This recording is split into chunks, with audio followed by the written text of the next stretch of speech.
Okay, so kalau kata tadilah anak yang masih lagi cakap bahasa alien, ada yang mungkin masih lagi tak buat ayat, mungkin ada yang belum ada first word pun lagi, bunyi pun tak ada. So sebenarnya kita nak ajar anak ni, kita nak bermula dekat mana? Itu penting. Nak mula dekat mana? Sebab tengok anak tak cakap lagi, nak start di mana? Okey, dia bila kita nak ajar anak bercakap, permulaan dia tu, mula, titik mula kat sini kita kata mula. Nak mula dekat mana, kita mula pada kena tengok dulu sebenarnya apa kemahiran, apa benda yang anak tadi kurang menyebabkan dia tadi ada masalah nak bercakap. Dekat mana? Isu tu dekat mana? Sebab setiap satu tu dia akan ada ciri-ciri. Jadi bila kita tahu isu tu, tak kisah apa-apa diagnosis tau. Tak kisah kalau kata anak tadi ni diagnosis dia, dia memang dah didiagnos autism contoh. Anak saya ni ada diagnosis contohnya ada masalah pada pendengaran. Anak ni ada Down syndrome. Anak ni masa lahir ada GDD contoh dia. Dia macam tu, okey? So dah ada certain. Sebenarnya tak kisah sangat tentang diagnosis tu. Tapi bila ada diagnosis ke tak ada diagnosis, bila kita nak tengok titik mula dia, kita nak start dekat mana, adalah kita tengok dulu kemahiran apa yang ada. Kemahiran apa yang ada, kan? Skill, pendek sikit lah skill. Skill apa yang ada, skill apa yang perlu develop. Yang kita nak develop sebab dia adalah tentang skill. Dia bukan tentang kita nak rawat autism, rawat ADHD. Dia bukan merawat that condition tu. Tetapi kita nak tengok skill. Kita nak bina skill ataupun kita nak kurangkan apa yang dia ada. Nak tambah ataupun nak kurangkan.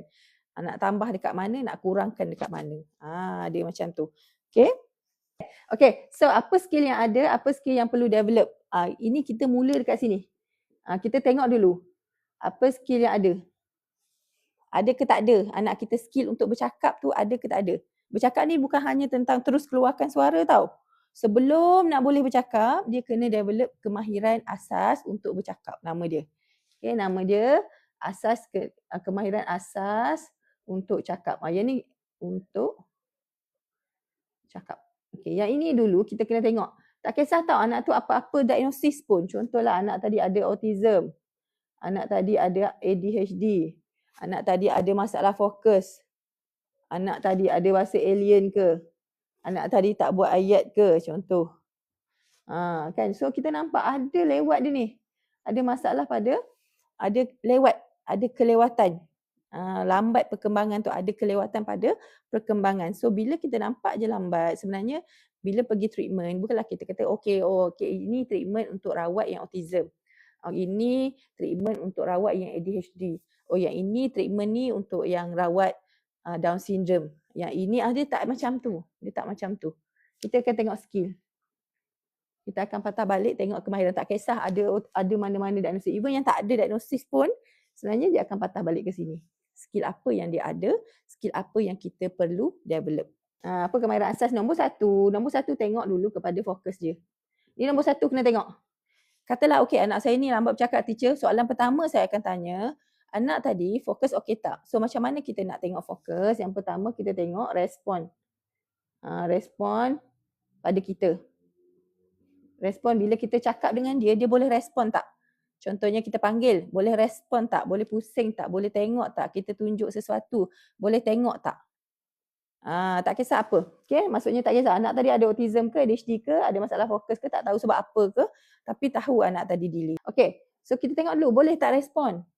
Sebab kadang-kadang fokus ni kadang-kadang bila kita rasa macam anak tu kalau duduk diam boleh fokus. Tak semestinya. Kalau dia duduk diam, sampai ke tahap kita panggil pun dia tak respon, yang tu tak ada fokus sebenarnya. Tumpuan dia tak ada. Tumpuan dia hanya satu channel.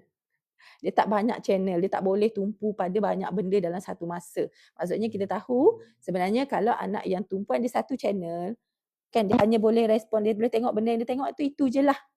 Kita cakap dengan dia, mungkin yang kita cakap tadi tak masuk. Macam mana dia nak bercakap kalau sebenarnya dia tak dengar apa yang kita cakap ataupun dia tak masuk pun apa yang kita cakap dekat dia.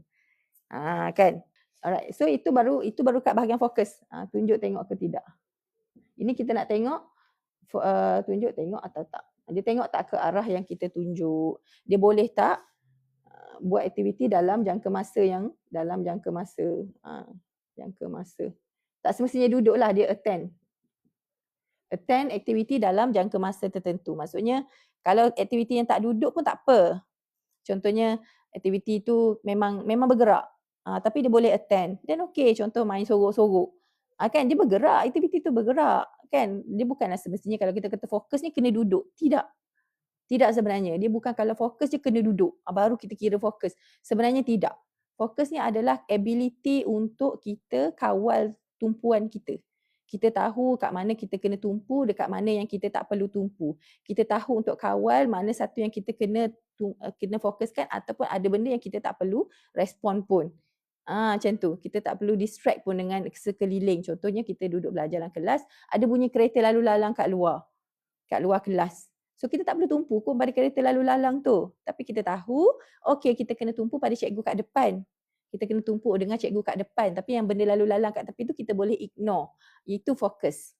Itu adalah attention. Tapi ada anak yang dia tak boleh. Maksudnya cikgu cakap kat depan, ada kereta bunyi kat tepi, ada pula bunyi orang bersembang, dia tak boleh nak fokus. Dia akan macam tak tahu nak tengok kat mana, tak tahu otak tak tahu nak fokus kat mana. Kejap lagi dia bangun, dia pergi tengok sana, dia pergi kacau kawan sebab dia fokus dia tak boleh kawal. Itu sebenarnya fokus. Dia bukan anak tu duduk, diam, fokuslah tu. Tidak. Dia adalah tentang how kita respon kepada sesuatu. Okay, nombor 2 adalah anda kena tengok kemahiran tiru. Tiru ataupun ajuk. Ada tak? Apa yang nak diajuk? Yang pertama ajuk aksi atau perbuatan. Contohlah kalau kita babai, dia ajuk tak? Kita tepuk tangan, dia ajuk tak? Itu perbuatan aksi. Aksi ni, tiru aksi ni contoh tepuk tangan. Flying kiss, contoh. Apa lagi? Mungkin buat angkat tangan ke ye, contoh kan. Contoh dia tiru perbuatan kita tu kita buat dia tiru. Dalam komunikasi. Sebenarnya saya lebih suka tengok high five contohnya. Kan? Tiru ni tengok dalam komunikasi dengan kita. Yang itu the best. Dia ada juga mungkin tiru aksi kalau dekat TV. Tapi kena tengok dua-dua. Kalau anak tengok video dia tiru. Tapi dengan kita main dengan dia tepuk tangan ke apa, dia tak pernah tiru. Iaitu dia ada tiru aksi tetapi dia ada isu pada komunikasi. Dia ada isu pada two-way communication. Interest dia bukan pada orang. Tiru perbuatan ada. Okay. So kalau ada tiru perbuatan, okay. Kita tepuk tangan, kita macam buatlah something kan. Kita buat, kita letak barang dalam bekas, masuk. Dia pun, yang tu as simple as that. Ataupun adik bye-bye. Dia tiru tak ni, bye-bye ni perbuatan ni. Walaupun tak ada mulut cakap, tak apa. Yang penting aksi tu ada. Tu nombor 1. Okay, nombor 2, kita tengok dia tiru dekat sini pula. Tadi perbuatan. Kita tengok yang perbuatan besar ni dulu. Kan, bergerakkan tangan semua tu. Next baru kita tengok ni. Yang ini, motor halus ni. Yang tak nampak ni. Anak boleh tiru tak kat sini? Iaitu tiru, kita buat bunyi. Ataupun tiru kita sebut perkataan. Ada tak tiru? Ada tak anak tiru? Ke yang ini yang sebenarnya masalah dia? Tak boleh, maksudnya tiru aksi ada, bye-bye. Semualah, flying kiss ke nak apa ke, perbuatan tu boleh. Tapi bunyi perkataan ada tiru tak? Kalau kita buat macam miau ke, oh, wow, ye. Ada tak dia tiru sounds tu? Tak stuck dekat situ kan. Nak tak tiru bunyi, yes. Tak ada stuck kat sini. Bila stuck dekat sini, tu kita dengar dia tak bercakap juga tu, tak sebut. Kita suruh-suruh sebut, dia tak sebut. So dia ada juga teknik kat sini. Teknik dia setiap satu ni ada teknik dia ni. Ni ada teknik dia, yang ni ada teknik dia dan lain teknik dia. Sebab tu kita kena tahu dia stuck dekat mana. Baru kita tahu mana satu dulu nak dirawat. Okay, nombor 3. Apa lagi kemahiran yang kita kena tengok? Nombor 3, kemahiran yang kita nak kena ajar anak tadi tu adalah kemahiran main. Main ikut usia, ikut umur tak? Tapi biasanya susah sikit lah kalau nak suruh parents check yang ini sebab setiap umur dia ada cara bermain yang berbeza. Tetapi saya selalu minta parents check apa? Dekat bahagian main ni boleh tak anak tadi kalau dah berusia setahun 6 bulan ke atas? Usia setahun 6 bulan ke atas, ada tak dia buat symbolic play dipanggil? Symbolic play ataupun pretend play. Okay, apa maksud dia? Maksudnya anak tadi ada tak buat symbolic play ni, contohlah dia ambil remote, dia buat telefon. Dia tiru, dia macam tiru-tiru. Dia macam kita tengok kita buat apa, oh okey, kita selalu cakap dekat phone letak kat telinga kan. Dia pun ambil lah remote ke apa, dia buatlah letak kat telinga dia. Bunyi je lah. Walaupun dia tak cakap tapi dia macam tiru benda tu. Hmm. Cakap terbalik. Kalau baru start terbalik okey je lah. Ada tahun 9 ada. Ada dalam range tahun 6 ke atas lah. Ada anak mungkin tahun 8, so 9 baru start buat.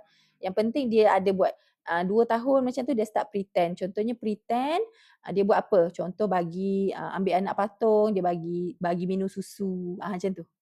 Kan? Dia pretend. Itu pretend. Ini biasa 2 tahun ke atas dia buat yang ini pretend ni.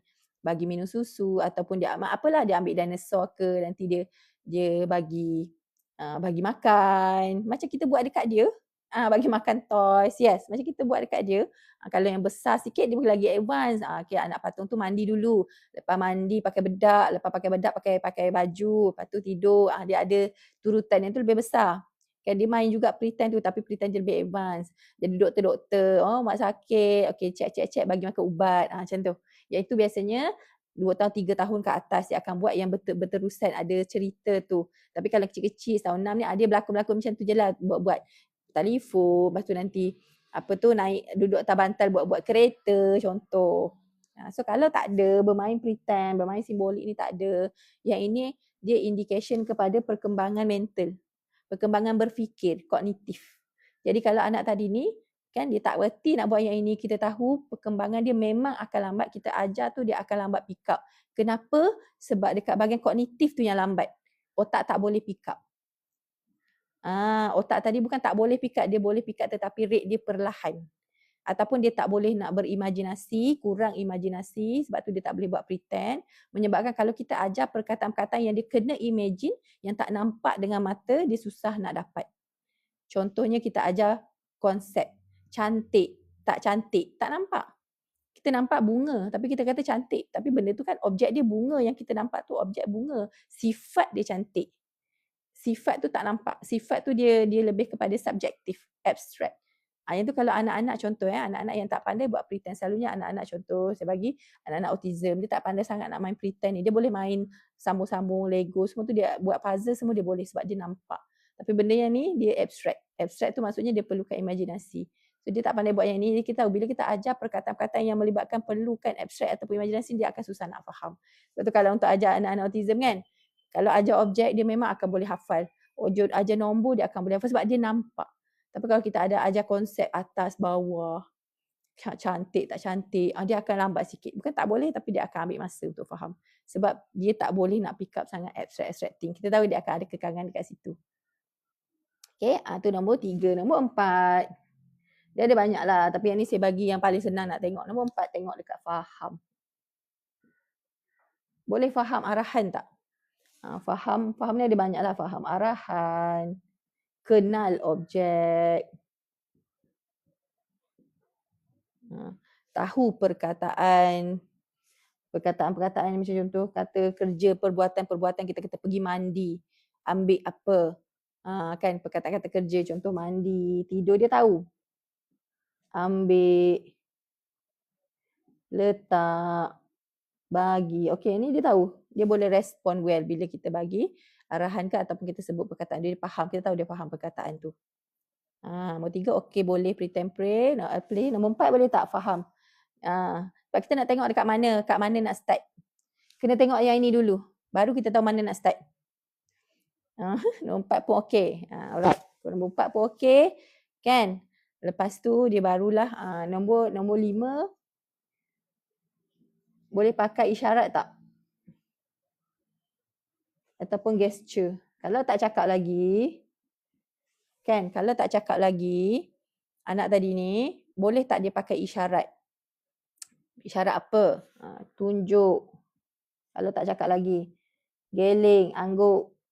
Angguk. Geling. Bye-bye. Itu adalah isyarat. Cakap hujung lain. Cakap hujung-hujung tu sebutan. Cara sebutan ni kita tak cerita cara dia sebut. Kita nak tengok dia ada ke tak ada je dulu. So sekarang ni, okay, saya nak bagi 5 je. Saya bagi 5 je. Sebenarnya lagi banyak tapi tak apa. 5 ni pun dah cukup pening. Untuk parents selalu saya bagi, okey yang ini anda kena tengok dulu. Saya soalan saya, okey anak saya tak cakap lagi teacher, saya akan tanya, fokus okey tak? Tiru boleh tak? Ajuk boleh tak? Tapi anak tu isu dia kat mana sekejap lagi. Mungkin yang pertama, kalau anak tadi tu contoh anak tadi ni okey tak cakap lagi, ada isu nombor 1, fokus tak boleh duduk diam, kita cakap dengan dia pun dia tak tengok, panggil tak respon, contoh panggil pun tak respon, kita cakap pun dia tak tengok sangat, dia dalam kita nampak macam dia lebih banyak duduk dalam dunia dia sendiri, ada tak banyak pun interact dengan kita. Okay, so yang ini buat dulu. Kena betulkan yang ini nombor 1. Yang ini. Macam mana, yang tu kita cerita hari lain. Tapi kena betulkan dulu nombor 1. Anda tahu itulah sebabnya kenapa anak masih lagi belum boleh bercakap ataupun vocab dia sikit. Ataupun dia tak boleh nak buat ayat. Kalau dia ada masalah nombor 1 ni, kalau kata anak tu ada fokus tapi tak panjang, tak sesuai dengan usia dia, pendek-pendek je fokus dia. Ada sekejap-sekejap je lah teacher, adalah berapa saat kita tunjuk tu, dia tengoklah 2 saat, lepas tu dia hilang dah.